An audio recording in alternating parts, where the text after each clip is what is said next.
What's up at welcome sa Pochoklak. Sa video na to, titingin tayo ng mga sample ng mga relo ni Sunshine Cruz, Atong Ang, at Gretchen Barreto.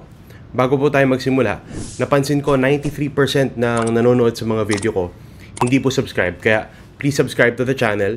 Hindi na ako magpapaligoy-ligoy pa. Tara na!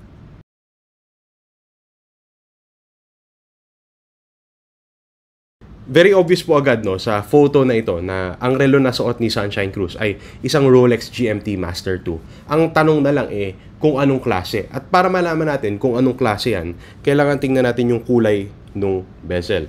Bicolored po in this case in the black and the blue, at yung bracelet po nito is in the oyster style rather than the Jubilee style. Dahil po sa mga katangian na yan, I think this is a Rolex GMT Master 2, the reference 126710 BLNR, also known as the Batman.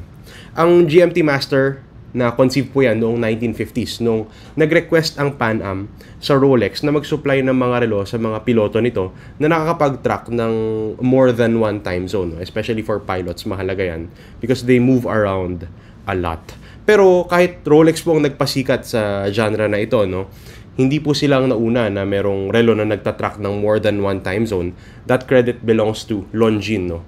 They had a GMT watch 1925 pa lamang. Ngayon, kahit hindi silang nauna, Rolex pa rin ang nagpasikat sa genre na ito, especially in this format na bicolored bezel. Inspirasyon po yan ng maraming GMT watches to this very day. Ang SRP po ng relo na ito, 638,000 pesos, pero malabo po kayong palarin na mauna sa pila pagdating sa GMT Master 2 watches. Kaya in consideration of that, ang market price po nito 940,000 pesos depending on the condition of the watch and the year of purchase.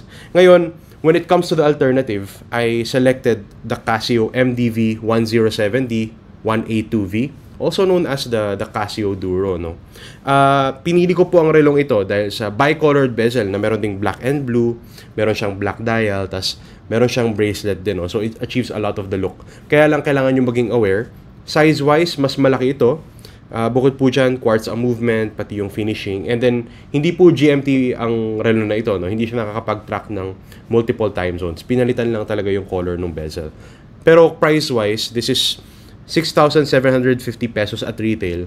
Pero ngayon, naka-discount po yan sa Watch Portal. Link in the description, 6,075 pesos. Ngayon, ang Casio Duro po, typically, not just for the GMT Master line of watches, alternative din siya for the Submariner silhouette in general. So kung interesado po kayo sa style na yan and you're still exploring kung trip nyo ba talaga, I think the Casio Duro line of watches is the way to go.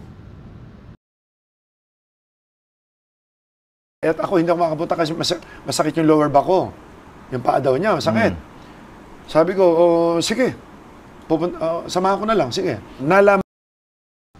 Okay, so sa footage po na ito, tingnan natin yung hour markers. They look like fangs, in this specific case. Bukod po dyan yung size, medyo malaki siya sa wrist ni Atong Ang.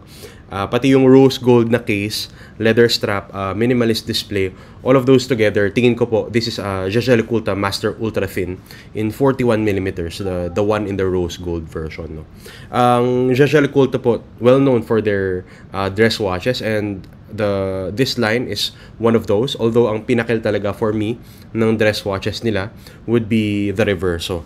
Now, normally kapag dress watch po, fan na fan agad ako, katulad nung kay Joey De Leon, yung Calatrava niya, pati kay Ray Parks yung Reverso niya.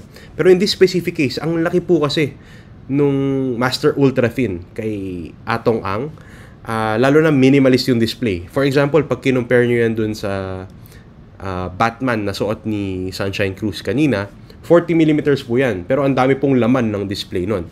So this one, I'm not really a fan of it, lalo na ang nipis po ng relo na yan. This watch is already discontinued, but on the secondary market, you can find it for up to 10,800 euros. In peso terms po, 720,000 pesos yan. Plus shipping, taxes, and duties pa kasi wala niyan right now in the gray market in the Philippines. Ngayon, ang alternative na naisip ko would be the Orient Bambino Small Seconds. Naging focus ko talaga yung gold tone case, yung minimalist display. Although, talking about being minimalist, Meron itong small seconds and then meron itong date display. At bukod po dyan, yellow gold plated lang po ito as opposed to a solid gold. And yung finishing niya will not be on the same level as the Jaeger LeCoultre. Ang SRP po ng relo na ito is 21,600 pesos. But sa at Tokyo, on sale po yan ngayon for 17,280 pesos na lamang. At tingin ko po, no, maganda pong alternative na ito. Lalo na pag dress watch, and yung Bambino line in general, no, the Bambino has a lot of variants, and one of them is the 38mm variant. Favorite ko po yan from Bambino. So if you're just starting with mechanical watches and prefer nyo po ang dress watches like I do, the Bambino is always a great place to start.